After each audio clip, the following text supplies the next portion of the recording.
Good afternoon. It's Friday, April 24th. Pastor Jim here. Pastor Kathy and I are pastors of this great church right here, Christ Covenant Church in Harleysville, Pennsylvania.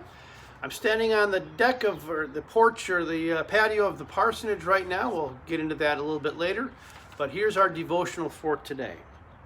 At church, we get several different devotionals that are usually available for people to take. This one that I have right here is Our Daily Bread. This is a large print edition, and it's great because I'm not wearing my reading glasses today. And so the devotional for today is Romans, good thing, right? I'm large print, Romans 11, 33 to 36, and featuring verse 33. Oh, the depth of the riches of the wisdom and knowledge of God! How unsearchable his judgments, and his paths beyond tracing out. And here is the devotional. It's called Divinely Aligned. Divinely Aligned. I was deeply troubled and woke in the night to pace the floor and pray. Frankly, my attitude was not one of prayerful submission to God, but one of questioning and anger. Finding no release, I sat and stared out a large window at the night sky. I was unexpectedly drawn to focus on Orion's belt, those three perfectly arranged stars often visible on clear nights. I knew just enough about astronomy to understand that those three stars were hundreds of light years apart. I realized the closer I could be to those stars, the less they would appear to be aligned. Yet from my distant perspective, they looked carefully configured in the heavens. At that moment, I realized I was too close to my life to see what God sees. In his big picture, everything is in perfect alignment. The Apostle Paul, as he completes a summary of the ultimate purposes of God, breaks into a hymn of praise. That's from our text today from Romans 11, 33 to 36. His words lift our gaze to our sovereign God, whose ways are beyond our limited ability to understand or trace. Verse 33 as I read. Yet the one who holds all things together in the heavens and on earth is intimately and lovingly involved with every detail of our lives. Matthew 6 and Colossians 1. Even when things seem confusing, God's divine plans are unfolding for our good and for God's honor and glory. And that's what we talk about a lot, doing things for God's glory, isn't it? This was written by Evan Morgan, and he asks a few questions. What questions do you long for God to answer? How can you find rest and release through faith that his perspective of our lives is in perfect alignment with his ultimate purposes? And his prayer, which we'll pray today, is this.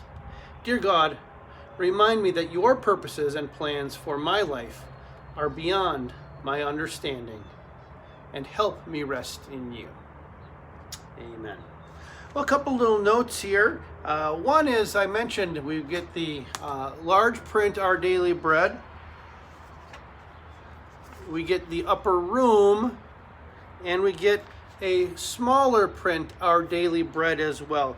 And the months of the large print and the small print Daily Bread are a little bit different. So the upper room, we have May and June of 2000. Our Daily Bread, the regular print, June, July, and August 2020. And we're into April already with the large print, April, May, and June. And you can go online as well to the upper room or Our Daily Bread and find devotionals as well. But what we're going to do, we've got a number of these, and usually people grab them at church right here where I'm standing, look right down there, right down there. On a chair, I've fastened a waterproof mailbox. It's red, just like this shirt. That's why I'm wearing this today. And I'm going to put them all in there. If you want one, go ahead and just stop by and grab one. Right next to that, a chair as well as a box that says masks on it. Just yesterday, One of you dropped a bunch of masks off on that mask project we're working on. Thank you, and keep that coming if you would as well. We're saddened, as always, knowing that it's Friday today, knowing that tomorrow would have been our community breakfast. We're saddened to not be able to do that. And look, someone's driving by. I wonder who it is. It doesn't really matter. I hope you have a great weekend, and look for our worship service to share and also to worship. And one last thing for today. A friend of ours, Pastor Whitney Hall, is a pastor up in New Hampshire, and she wrote this, A Thought for Friday, an original poem, A Thought for Friday. It's a very strange time when all the days seem alike, and they go very fast and awfully slow at the same time. When we hardly get to see each other, and we aren't always sure who's where or where to be when. When it feels like the phone is permanently glued to our ears and our screens loom large at every turn, and we press the pound key to join the call. And anxiety is present and real, and the unknowns are just so unknown, and it is all just a lot. Remember that you are still you. Breathe in and breathe out. Let the tears come, but let the laughter too.